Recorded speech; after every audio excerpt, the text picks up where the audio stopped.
আমি গিয়েছিলাম, আমরা গিয়েছিলাম ওখানে, তো যাওয়ার পরে আমরা যা ভিডিও করেছি ওটা আমরা ফেসবুকে পোস্ট করেছিলাম। তো ফেসবুকে পোস্ট করা বা ফটো ওঠা আমাদের এটা না যে আমরা সমাজসেবা করেছি, এটা লাইভ করেছিল, ফেসবুক লাইভ, আর ফেসবুক লাইভ করেছিল আমাদের প্রেসিডেন্ট। তো আমি এটা মানে লাইভটা শেয়ার করেছিলাম। তো শেয়ার করে একটু মজা হলো, মানে সবাই জানুক, মানে ওদের অবস্থা, ওদের কাছে যেন আরো সহযোগিতা পৌঁছে যায়, আর কিছু না, ওদের কাছে যেন আরো সহযোগিতা পৌঁছে যায়। ওদের অনেক মানে ওদের প্রতিবন্ধী সার্টিফিকেট নেই বা খাওয়ার ওরা কি করে খায় চলে, মানে দেখা আমাদের সবের মানে চোখে। তার মধ্যে একটা আমি মেট্রিকে ফার্স্ট ডিভিশন পেয়েছে পরিচরণ মহামায়া স্কুল থেকে। এত ট্যালেন্টেড বাচ্চারা, বাকি দুটো আমারই ছাত্রী, গ্রাহাম মধ্যমক বিদ্যালয়ের ছাত্রী, এখন ক্লাস 7 বা 8 আছে। ওদের খাটটা করতে পারে না, জায়গায় এরকম দাঁড়িয়ে থাকে। অনেক অনেক ওদের মানে সত্যি ওই চোখে জল ফেলেই এসেছিলাম। আর ওদের মধ্যেও হয়তো একটু হলেও হাসি ফুটাতে পেরেছিল। ওদের বিভাগীটা সত্যি ধন্য হয়েছিল। ঘুরে ফিরে আমাদের সেই নেগেটিভিটি দেখো, এগুলো হচ্ছে আমি আগেই বলেছি, এগুলো হচ্ছে আমাদের কাছে পুরস্কার স্বরূপ, আমাদেরকে এগিয়ে যাওয়ার অনুপ্রেরণা। আমরা এই যে আজকে যেখানে বসে আছি আমরা সবাই, সেই রবীন্দ্রনাথ ঠাকুরের নামাঙ্কিত রবীন্দ্র মেলা। আর রবীন্দ্রনাথ ঠাকুরের জীবন কাহিনী যদি আমরা পড়ি সুসম্প্রদা, তাহলে দেখতে পাই যে কত কষ্ট তাকে সহ্য করতে, তার জীবনে যে কত কষ্ট। পুত্র সুখেও তিনি কিন্তু কবিতা লিখেছেন, কার জন্য? আমাদের জন্য। তার পরিবারে কি কষ্ট ছিল, যন্ত্রণা ছিল। তারপর আরেকটা কথা বলি, রবীন্দ্র বললেই এসে যায় নজরুল। তো নজরুল ইসলাম, নজরুলের একটা কাহিনী আমার মনে আছে। একবার উনার ভক্তরা, তো দেখুন সবারই একটা ভক্তের গ্রুপ থাকে। ভক্তের গ্রুপকে আমাদের যেমন গুরু মহারাজরা আছেন, তারা যেমন বলেন, তাদেরকে দেখবে সব সম্প্রদায়ের, আমাদের বিশেষ করে সনাতনী, তাদের মধ্যে কিন্তু কোনো বিবাদ থাকে না, দ্বন্দ্ব থাকে না। যত দ্বন্দ্ব হয় আমাদের যারা ওই যে নিচে যারা আমরা যে শিষ্য থাকি, শিষ্য আমরা বলি, আমরা নাম নিচ্ছি না কোনো সম্প্রদায়, তো দ্বন্দ্বটা আমাদের মধ্যে থাকে। এইভাবে নজরুলেরও, নজরুল কাজী নজরুল ইসলামের স্থাপক পরিবেষ্টিত হচ্ছে স্বাভাবিক।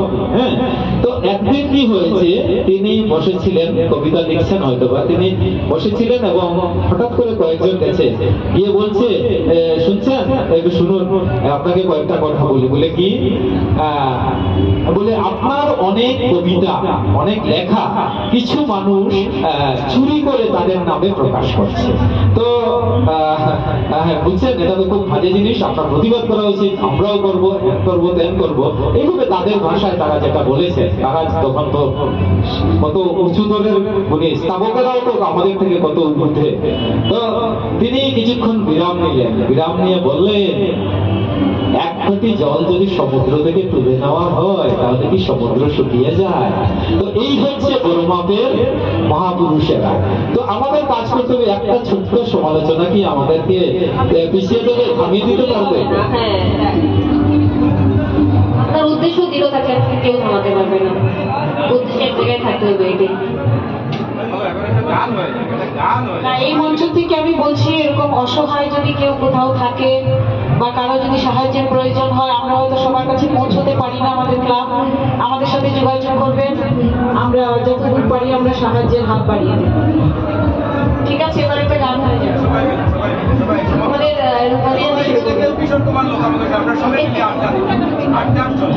কোনো রবীন্দ্রসঙ্গীত হয়ে যাক, রবীন্দ্রমেলা চলছে, রবীন্দ্রসঙ্গীত হয়ে যাক।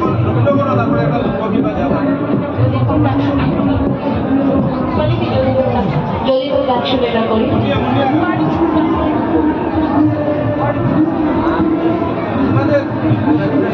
তোমাদের কিরকম লাগছে আজকে আড্ডা করে আসছে? মুন্নি যেমন আগে হয়েছে, রূপালী ভট্টাচার্য তরুণরা তো আগে হয়েছে, অনেকেই তো কবিতাটা আগে হয়েছে। এত ভালো লাগছে দাদা, ধন্যবাদ, ভীষণ ভালো লাগছে। ধন্যবাদ বার্তা। আচ্ছা, প্রথমে আমি একটা মানে আমাদের সবসময় এটা আমাদের গিয়েছিলাম, ওইটা আগে একটা কোনো আছে, তারপর তারপর ওইটা করো উইশের ওটাম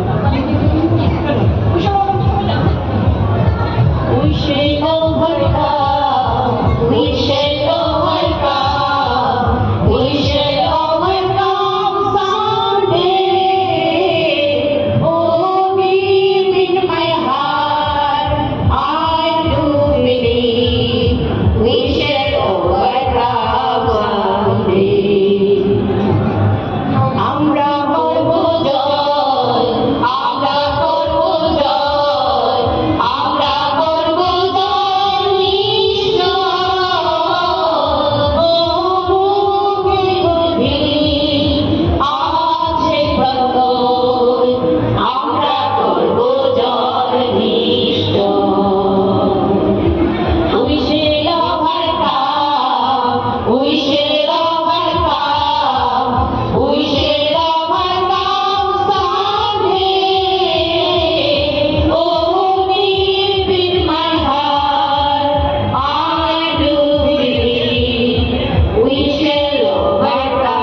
শুনে কেউ না আসে, তবে একলা চলো রে।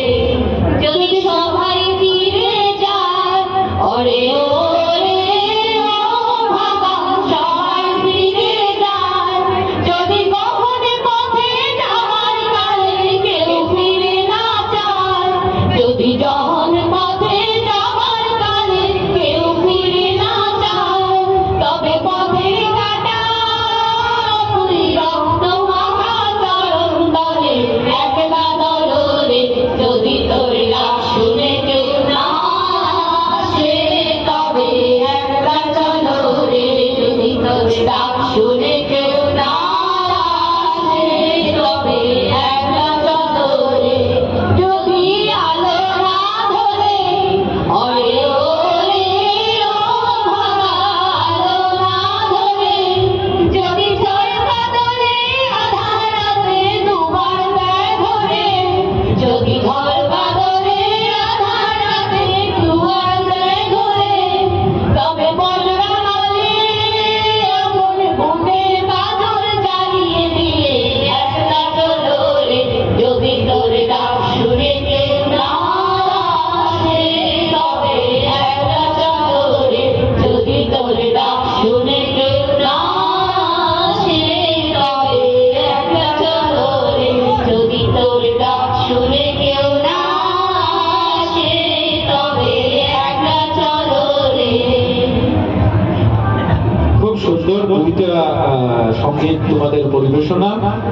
এই ফাঁকে আমি বলে দিতে চাই, সিমিকে চলে যেতে হবে, বাড়িতে একটু কাজ রয়েছে, বিশেষ জরুরি কাজ, আর শিশু সন্তান রয়েছে, তো যেতে হবে। তবে সিমি যাওয়ার আগে আমি একটা কথা বলবো, সিমির যদি আর কিছু বলার থাকে বলে যাও।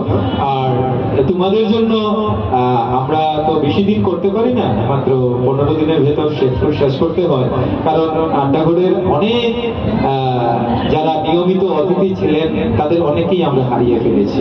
অনেক বয়োজ্যেষ্ঠরা আছেন, যেমন উজ্জ্বল কুমার দাস, হীরকজ্যোতি চক্রবর্তী, নন্দা চৌধুরী, অরবিন্দ চৌধুরী, তারপরে কীর্তিশ রঞ্জন পাল, তারপরে আমাদের শিক্ষক যে পাবলিক স্কুল প্রমোদ চন্দ্র নাথ, আমার সঞ্জীব চন্দ্র, হ্যাঁ, তারপরে সন্তোষ দেব, অনেককে আমরা হারিয়ে ফেলেছি। তো দেখো, আজকালকার দিনে আমি একটা জিনিস বিশ্বাস করি, আমি প্রথাগত ভাবে ওই যেমন মানুষ চাকরি জীবন থেকে অবসর নেয়, কেউ সরকারি চাকরি করে, কেউ বেসরকারি চাকরি করে, আফটার 60 ইয়ার্স তোমার অবসরে যেতে হবে, যেটা সরকারি নিয়ম। আমরা যারা চাকরি করি না তাদেরকেও একটা 60 বছরের পরে একটু থমকে দাঁড়াতে হয়। কিন্তু আমি মনে করি টিপিক্যাল সেই অবসরে যাওয়ার পরে যে তুমি সেই মাছ ভাতে বাঙালি বাড়িতে শুধু বাজার করবে আর বাড়িতে সময় কাটাবে সেটা নয়। তুমি তোমার যখন পৃথিবীতে একটাই সত্য আছে, বাকি সবগুলোই কিন্তু আমাদের এই নাটক রঙ্গমঞ্চে আমরা দেখি। একটাই সত্য হচ্ছে, একমাত্র সত্য পৃথিবীর, এটা হচ্ছে চিরন্তন সত্য, মৃত্যু। সে মৃত্যু আমাদের একদিন আসবে, কিন্তু যাওয়ার আগে স্বামী বিবেকানন্দের ভাষায় আমরা একটা দাগ রেখে যা। তো এই দাগ রাখার জন্য আমরা কত না কাজ করি। আজকে আমরা কত উদাহরণ আজকে আমাদের সামনে আছে, বলিউড থেকে হলিউড, সবাই কিছু না কিছু, ফুটবল প্লেয়ার, ক্রিকেটার, সবার কিন্তু এনজিও আছে, তারাও কত সমালোচনা, তাদেরও দুঃখের জীবন আছে, কিন্তু সবাই কিন্তু কাজ করছে, সমাজের জন্য কাজ করে। তার জন্যই সমাজটা আজও সুন্দর। ভালো এবং মন্দ নিয়ে চলতে হবে। তো আমি চাইবো তোমাদের, আমি আপ্রাণ চেষ্টায় থাকবো, তোমাদেরকে আরেকদিন আমরা তোমাদেরকে আড্ডা করে ডাকবো, সেদিন তোমরা সময় নিয়ে, তোমাদের যারা বাইরে আছেন, আমাদের অনুষ্ঠান আরো চলবে, কিন্তু আরো অনেক সময় চলবে আজকের অনুষ্ঠান, তোমরা আসবে। সিমি, ধন্যবাদ। দাদাভাই বলছি, অ্যাকচুয়ালি আমার দাদাভাই হন। রবীন্দ্রসঙ্গীত গাইতে গাইতে একটা কথা মনে হচ্ছিল, আমার বাবার বাড়িও পাশে, যেখান থেকে আগে রবীন্দ্রসঙ্গীত শোনা যেত, এখন শ্বশুর বাড়ি থেকে আমি আর দাদাভাই এক বাসায় থাকি, একটু কম শোনা যায়। কিন্তু একটা দুঃখ, এখন রবীন্দ্রমেলাতে রবীন্দ্রসঙ্গীত শোনা যায় না। জানি না আপনাদের মনে হয় কিনা, রবীন্দ্রমেলায় এখন রবীন্দ্রসঙ্গীত অনেক কমে গেছে। গতকাল শুনেছি রবীন্দ্রসঙ্গীত ঠিকই চলছে, সাউন্ডটা ল করে দেওয়া হয়েছে প্রশাসনিক নির্দেশে। মানে ওই যে একটা ঐতিহ্য ছিল আমাদের রবীন্দ্রমেলায় আসলে, সেই যে একটা আমি চিনি গো চিনি, সেই যে একটা ফিলিং ছিল, জিনিসগুলো দেখছি কিন্তু কানে সেই গানগুলো চলছে, ওই ফিলিংসটা এখন একটু কমে যাচ্ছে। ইনাবিলের জন্য সবাই অনেক অনেক আশীর্বাদ করবেন, এই বলে আমি আজকে এখান থেকে বিদায় নিচ্ছি। আমার সব মেম্বার্সরা এখানে আছেন, হ্যাঁ, তারা কন্টিনিউ করবেন, আমি কবিতা আন্টিকে দিয়ে দিচ্ছি। করার ইচ্ছা থাকে কোনো নারী কিন্তু করে আটকে রাখতে পারবে না। আমি গতকালকে একটা জায়গায় বলেছিলাম, যদি আজ আমাকে করে দড়ি দিয়ে বাঁধা হতো তাহলে দড়ির বাঁধন ছোট আমি মানে যে কোনো এক জায়গায় আমি এখানে চলে আসতাম, মানে এতটুকু মনের থাকে। তো সে ইচ্ছেটা ইচ্ছে থাকতে হবে, সেটা থাকলে তো হবেই না, সেটা নারী নয় পুরুষও। হ্যাঁ, পুরুষও দেখে, কারণ পিপু ফিসু হলে চলবে না। আমার একটা কথা না বলছি আর কি, এটা যদিও আমার একান্ত নিজের ব্যক্তিগত। কিছুদিন আগে আমার ছেলে বলছে, তোমাকে তো কোনো অবস্থায় করে আটকানো যায় না, এবার তোমার স্লিপ ডিস্ক হয়েছে, তুমি এখন ঘরে বন্দি থাকবে। আমি বললাম, বাবা আমাকে আটকে রাখতে পারবে, আমি ব্যথায় কাতরাচ্ছি, কিন্তু আমার ছেলের বউয়ের হাতে রান্নাটা করা মাত্র সবে দিন পেইনি। আমি একটু করে করেই গ্যাসের পাশে যাই, দাঁড়াই, আবার ব্যথা হয়, আবার শুয়ে থাকি, এরকম করেছি। সে যাক এখন একটু কমেছে, কিন্তু এই আবারও বেরোনি শুরু হয়েছে। তো আমাকে করে কেউ আটকে রাখতে পারে না। একদিন আমাকে, আপনারা সবাই এখানে চিনেন প্রীতিকোনা পাল, উনি আমার বাড়ি প্রথম যেদিন গিয়েছিলেন সেই দিন আমাকে গিয়ে বারবার বলছেন, মনে কিছু নেবেন না, একান্ত মানে নিজের কথা বলে নিচ্ছি। তো আমাকে বলছেন, তোর বোর তো যে এত সুন্দর পরিপাটি করে পরিষ্কার পরিচ্ছন্ন করে রাখিস, আবার সমস্ত দিন এখন ওই জায়গায় মিটিং, ওইখান ওই জায়গায়, ওইখানে তোকে দেখি, এটা কি করে করছিস? তোর মনে হয় 3-4টা কাজের লোক আছে। আমি বলি, না তো, আমার একটা কাজের মাসি আছে, ওই বাসন মেজে আর ঘর ঝাড়ু দিয়ে ঘর মুছে দেয়, আর বাকি সবটুকুই তো আমি দেখা করি। তারপরে আমি মাথায় হাত দিলাম, তোকে ধন্যবাদ। তো সবার আশীর্বাদ যদি থাকে, এখানে সুশান্ত মোহন চ্যাটার্জি যদিও আমার দেওয়ার, কিন্তু অত্যন্ত আমার প্রাণের প্রিয় মানুষ। তো আমি একথাও বলছি যে সবার আশীর্বাদ থাকলে আমি নিশ্চয়ই এভাবে আরো এগিয়ে যেতে পারবো। আর আমি বলি যে আমার মতো সবাইও এগিয়ে আসে। হ্যাঁ, ঘর থেকে বেরিয়ে আসলে সমাজের কাজ করলে মনে অনেক আনন্দ, মনের তৃপ্ততা লাগে। সেই অনুভূতি নিয়ে আমার দুটো লাইন। জীবন ও মৃত্যু। মৃত্যুর কাছ থেকে চেয়ে নেওয়া কিছুক্ষণ, তার নামই তো জীবন। সেই অঙ্গীকারের যবে হবে অবসান, মৃত্যু এসে দাঁড়াবে শিহরে শটান। জীবন নামক এই নাট্যমঞ্চে কত না অভিনয়, কখনো হাসি, কখনো কান্না, কখনো বা জয় পরাজয়। আমরা খুশির অবেলা করি অভিনয় দিয়ে মন প্রাণ, ভুলে যাই যে সময় হলেই পড়বে যবনিকায় টান। থাকবে না দর্শক, থাকবে না আলো, চারিদিকে অন্ধকার মিশমিশে কালো। অন্ধকারের অতল গহ্বরে ডুবে যাবে জীবন নামক তরী। মৃত্যুর পরপারে দাঁড়িয়ে জীবনের জয়গান করি।